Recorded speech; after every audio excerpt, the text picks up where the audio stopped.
शाम के 7 बज रहे थे और सूरज आहिस्ता आहिस्ता डूबने लगा था। बाजार में अभी लोगों की चहल पहल बाकी थी, मगर मैं अपनी पकौड़ों की रेडी समेटने की तैयारी कर रहा था। इतने में मुझे महसूस हुआ जैसे कोई खामोशी से मेरी रेडी के पास खड़ा है। मैंने सर उठाकर देखा तो एक दुबली पतली सी बच्ची खड़ी थी। उम्र मुश्किल से 10 सालों की। उसके कपड़े पुराने और मैले थे, पाँव में चप्पल भी मुख्तलिफ जोड़ी की थी और चेहरे पर ऐसी थकन थी जैसे कई रातों से सुकून की नींद ना सोई हो।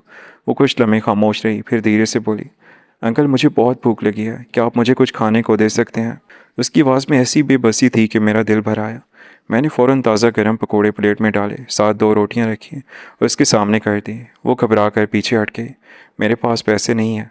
मैं मुस्कुरा दिया, कोई बात नहीं बेटा, पहले खाना खाओ। वो ज़मीन पर बैठ के और जल्दी जल्दी खाने लगी। हर नवाला ऐसे खा रही थी जैसे डर हो कि कहीं कोई उससे खाना वापस ना ले ले। मैं खामोशी से उसे देखता रहा। चंद लम्हों बाद उसने अपनी कमीज़ की जेब में हाथ डाला और एक पुराना सा भूरा लिफाफा निकाल कर मेरी रेडी पर रख दिया। मैंने हैरान होकर पूछा, ये क्या है? वो बोली, मेरे मामू ने कहा था कि अगर कोई मुझे मुफ्त खाना दे तो ये उसे दे देना। मैंने लिफाफा खोला तो अंदर एक पर्ची थी। इस पर एक यतीम खाने का पता लिखा था। नीचे सिर्फ एक जुमला था, इस बच्ची को यहाँ छोड़ दें, हम इसे मज़ीद नहीं रख सकते। मेरे हाथ वहीं रुक गए। मैंने दोबारा पर्ची पढ़ी। यकीन नहीं आ रहा था कि कोई एक मासूम बच्ची को इस तरह एक पते के हवाले कर सकता है। मैंने नरमी से पूछा, बेटा तुम्हारा नाम क्या है? उसने कहा, मरियम। अम्मी अबू कहाँ हैं? उसकी आंखें झुक गईं। अम्मी 2 साल पहले बीमार होकर मर गई। अब्बू भी पिछले साल नहीं रहे। तब से मैं मामू के घर रहती हूँ। और ये लिफाफा मामू ने सुबह दिया था, कहा था अगर कोई अच्छा आदमी मिल जाए तो उसे दे देना, वो मुझे इस जगह छोड़ आएगा, वहाँ पर मुझे खाना मिल जाएगा। वो मासूमियत से बोल रही थी, मगर मेरे दिल पर जैसे किसी ने बोझ रख दिया था। उसे शायद ये भी मालूम नहीं था कि यतीम खाना क्या होता है। मैंने रेडी बंद की और कहा, चलो पहले तुम्हारे मामू से बात करते हैं। वो खामोशी से मेरे साथ चलती। रास्ते भर वो कभी मेरे साथ चलती, कभी पीछे रह जाती। मैंने उससे बातें शुरू की ताकि उसका डर कम हो। स्कूल जाती थी, पहले जाती थी अम्मी के साथ, फिर अम्मी मर गई तो छोड़ दिया। दोस्त हैं? उसने नफ़ी में सर हिलाया। घर में कौन कौन है? मामू, मुमानी और उनके 4 बच्चे। तकरीबन 20 मिनट बाद हम एक पुरानी आबादी में पहुंचे। तंग गली, टूटे हुए दरवाजे और कच्चे फर्श वाला छोटा सा मकान था। मरियम ने दरवाज़ा खटखटाया। चंद लम्हों बाद एक कमज़ोर सा आदमी बाहर आया। मरियम को देखकर वो चौंका, फिर मेरी तरफ देखा। मैंने सलाम किया और लिफाफा उसके हाथ में दे दिया। उसने लिफाफा देखते ही गहरा सांस दिया। आप अंदर आ जाए। मैं कमरे में दाखिल हुआ तो गुर्बत साफ नजर आ रही थी। एक कोने में पुराना पंखा रखा था जो बंद पड़ा था। 4 बच्चे फर्श पर बैठे हुए थे। एक चारपाई पर एक औरत लेटी मुसलसल खांस रही थी। आदमी ने आहिस्ता से कहा, मेरा नाम सलीम है। मरियम मेरी बहन की बेटी है। मैंने सीधा सवाल किया, आप इसे यतीम खाने क्यों भेज रहे हैं? ये सुनते ही उसकी नज़रें झुक गईं। कुछ लम्हों बाद वो बोला, भाई अगर मैं जालिम होता तो आपके सामने शर्मिंदा ना होता। मैं मजदूरी करता हूँ, कभी 2 दिन काम मिलता है, कभी 4 दिन नहीं मिलता। मेरी बीवी कई महीनों से बीमार है, इलाज के पैसे नहीं है, 4 अपने बच्चे हैं। कई कई रातें ऐसी गुजर जाती हैं जब हम सब आधा पेट खा कर सो जाते हैं। उसकी आवाज़ पर आ गई। जब मेरी बहन फौत हुई थी तो मैंने मरियम को सीने से लगा कर कहा था कि जब तक मैं ज़िंदा हूँ उसे कभी अकेला नहीं छोड़ूंगा, लेकिन हालात ने मुझे झुका दिया। वो रोने लगा।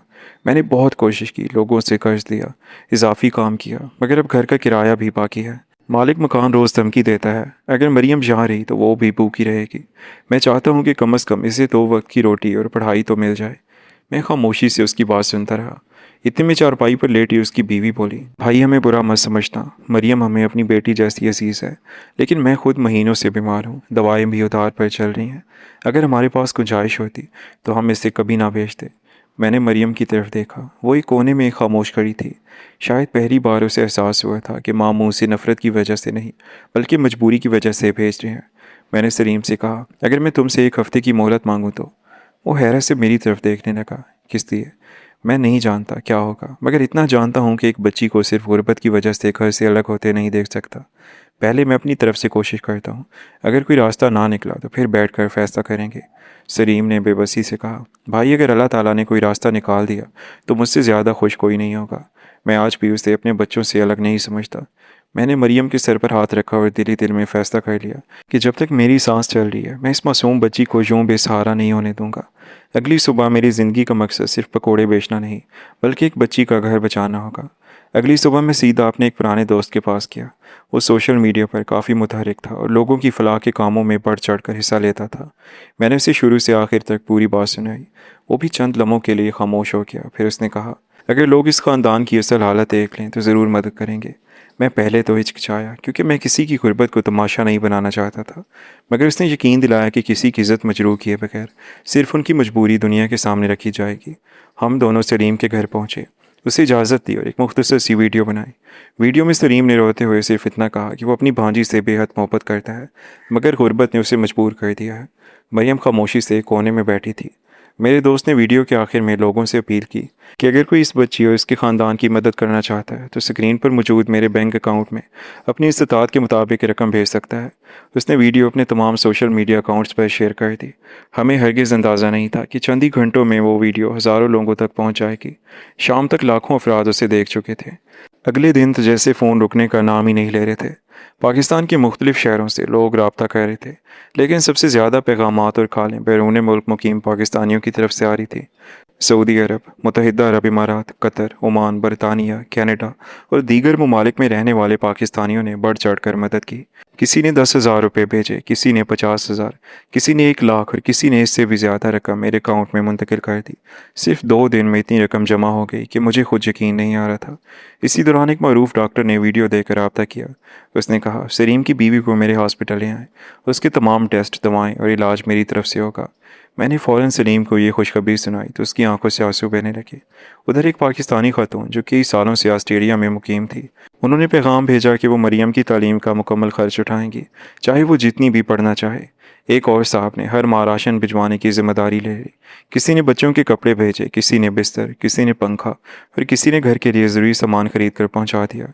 चंद ही दिनों में हमने सबसे पहले सलीम के तमाम कर्ज उतार दिए, फिर इसके घर का कई माह का बकाया किराया जमा करवा दिया ताकि मालिक मकान दोबारा उन्हें बेघर करने की धमकी ना दे सके। बाकी रकम से सलीम के लिए एक छोटी सी किराने की दुकान खोल दी गई ताकि उसे रोज़ रोज़ मजदूरी की तलाश में ना फिरना पड़े, उसके घर का खर्च इज़्ज़त के साथ चल सके। जब दुकान तैयार हुई तो सलीम देर तक उसे देखता रहा।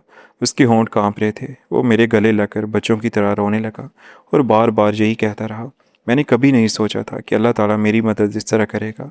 मैंने सलीम से कहा, अल्लाह ताला ने तुम्हारे ज़िम्मे एक यतीम की किफ़ारत लिखी है, कैसे वो तुम्हारी मदद ना करता। हमेशा ये बात याद रखना, तुम्हारे घर जितनी बरकतें हैं ये सारी इसी यतीम बच्ची की बदौलत है। हमेशा इसके साथ नरमी वाला मामला रखना। सलीम ने कहा, भाई आपसे वादा करता हूँ उससे कभी यतीमी का एहसास नहीं आने दूंगा। चंद हफ्तों बाद मरियम नए यूनिफॉर्म और बस्ते के साथ दोबारा स्कूल जाने लगी। उसके चेहरे पर वो खौफ और उदासी अब नहीं थी जो पहली मुलाकात के दिन थी। सलीम की बीवी का इलाज भी शुरू हो चुका था। उसकी तबीयत पहले से बेहतर होने लगी थी। एक शाम मरियम स्कूल से वापस आई तो उसने दौड़कर मुझे बताया, अंकल मैंने फ़ैसला किया है कि मैं बड़ी होकर डॉक्टर बनूंगी। मैंने आसमान की तरफ देखा और दिल ही दिल में अल्लाह ताला का शुक्र अदा किया।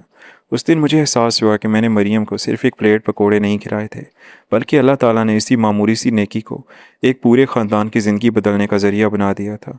दुनिया में आज भी इंसानियत ज़िंदा है, बस ज़रूरत इस बात की है कि कोई एक शख्स हिम्मत करके नेकी का पहला कदम उठा ले। अभी मेरे बैंक अकाउंट में इतनी रकम जमा होगी कि मेरी आंखों पर मुझे यकीन नहीं आ रहा था।